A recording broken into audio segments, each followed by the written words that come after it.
एक honest confession बताओ, season 3 के खत्म होने के बाद I decided to stop watching Demon Slayer, क्योंकि इससे पहले ही मैंने पूरी मांगा पढ़ के खत्म कर दी थी। और डीमन स्लेयर वालों को तो पता ही है ना, एक सीजन खत्म होगी उसके बाद एक मूवी निकालेंगे और उसमें कुछ नहीं, बस पिछले सीजन का एंड पार्ट और अगले सीजन का पहला वाला पार्ट जोड़ देंगे। तो हाँ, इसके बाद जो हाशिरा ट्रेनिंग आर्क आने वाला था उसमें ज्यादा कुछ नहीं था। मांगा में भी इसे बहुत ज्यादा कवरेज नहीं दिया गया है, बस हाशिराज आपस में ट्रेनिंग करते रहते हैं और वो डीमन स्लेयर कॉर्प्स को भी ट्रेन करते हैं। इसके अलावा कुछ नहीं, कोई फाइट, कोई डीमन या फिर कोई अपर मून, कुछ भी देखने को नहीं मिलता। So that's why I thought I would stop watching Demon Slayer for some time, और फिर जब इन्फिनिटी कासल आर्क आएगा उसके बाद ही देखेंगे। और गेस करो किसने मुझे फोर्स किया इस सीजन को भी देखने के लिए? Social media, of course. इतने ज्यादा स्पॉयलर्स और सीन्स लोग सोशल मीडिया में डालने लगे कि मुझे लगा कि इससे बेटर तो मैं सीरीज ही देख लूं। अब इस सीजन में कुछ अलग इन्होंने किया है, क्योंकि मांगा में हाशिरा ट्रेनिंग आर्क में उतना ज्यादा कुछ दिखाने के लिए नहीं है, तो इसलिए उन्होंने कुछ एनिमे ओरिजिनल सीन्स भी डाले हैं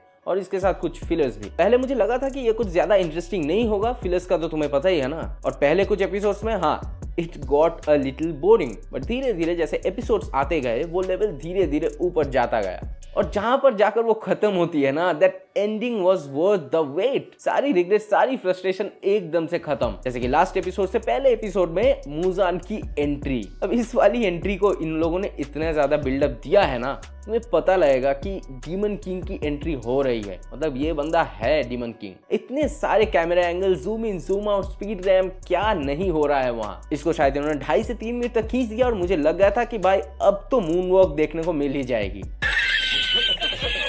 जोक्स अपार्ट, ये मोमेंट बहुत ही ज्यादा इंपॉर्टेंट है, क्योंकि लगभग 1000 साल के बाद मूजान और उबुयाशिकी की मीटिंग होने वाली है। कोई ज्यादा कैमरा मूवमेंट्स या फिर कट्स नहीं, बस दो लोग आपस में बात कर रहे हैं, मूजान एंड कगाया।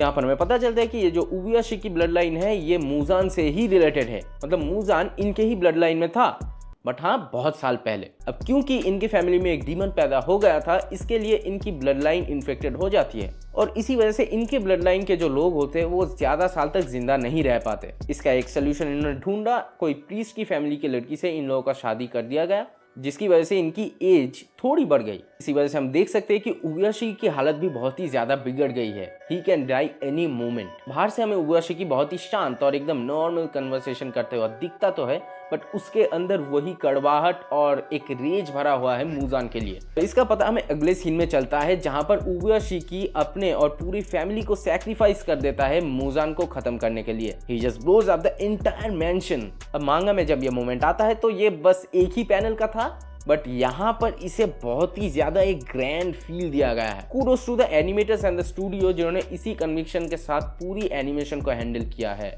भले ही वो बहुत ही सैड मोमेंट होता है, बट देखने में भी बहुत ही ज्यादा ऑसम लगता है। अब इस एक्सप्लोजन में मूजान के तो चीथे उड़ जाते हैं, बट उबुयाशिकी न्यू कि इसके बाद मूजान फिर से रीजनरेट कर जाएगा, और इस मोमेंट के लिए उन्होंने ग्योमे को पहले से ही प्रिपेयर कर रखा था। वो आकर एकदम से अपने हथियार से मूजान का सर उड़ा देता है, और बिसाइड्स ग्योमी, सारे हाशिरास को वो एक्सप्लोजन का जब पता चलता है वो एकदम से दौड़ के वहां पर पहुंच जाते हैं। This moment was too cool, क्योंकि सारे हाशिरास एक साथ अपने मूव्स को कॉल आउट करते हैं और मूजान की तरफ दौड़ लगाते हैं। यहाँ पर जो बीजीएम था ना, वो भी एकदम सीन को बहुत ही ज्यादा एलिवेट कर दिया। पर वो मूजान है भाई, द डीमन किंग, और उसके पास भी एक बैकअप प्लान रेडी था। एकदम से सारी हाशिरास के पैर के नीचे पोर्टल खुल जाता है और वो लोग गिर जाते हैं इन्फिनिटी कासल में। बेचारा इनोसुके तो अपने डिनर कर रहा था, बट एकदम से नीचे फटैक से दरवाजा खुल जाता है। अब वो ब्लास्ट वाले सीन में और इस वाले सीन में जहाँ सारे हाशिरास और डीमन स्लेयर्स इन्फिनिटी कासल में गिर रहे हैं, यहाँ पर 3D CG का बहुत अच्छे से यूज किया गया है। कैमरा एकदम 360 डिग्री ऊपर नीचे घूम रहा है और हमें दिख रहा है कि सारे हाशिरास नीचे गिर रहे हैं।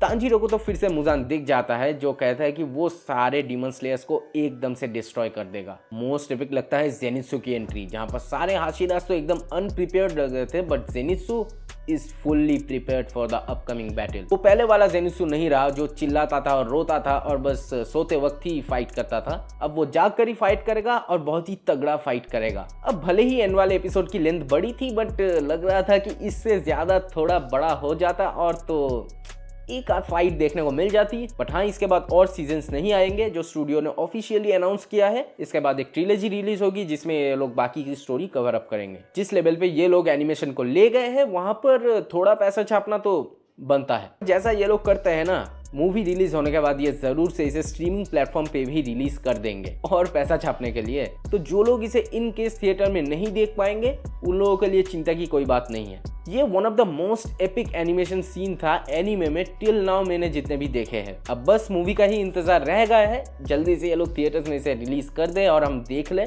तुम लोग कितना ज्यादा मूवी को लेकर एक्साइटेड हो ये हमें कमेंट्स में जरूर बताना। कितने लोगों ने मांगा अभी पढ़ लिया है वो भी हमें कमेंट्स में जरूर बताना। वीडियो पे एक लाइक जरूर कर देना ताकि यूट्यूब इसे आगे और भी लोगों को रिकमेंड करे। और अगर चैनल पे नए हो तो एक सब्सक्राइब जरूर कर देना, क्योंकि हम ऐसे ही वीडियोस एक के बाद एक लाते रहते हैं। तब तक के लिए हम मिलेंगे आपसे अगली वीडियो में। Peace out. इसके बाद बहुत ही ज़्यादा फाइट्स देखने को मिलेगी और उसके साथ ही बहुत ही ज़्यादा हार्ट ब्रेकिंग मोमेंट्स भी हमें देखने को मिलेंगे, तो उसके लिए अपना दिल थाम लेना।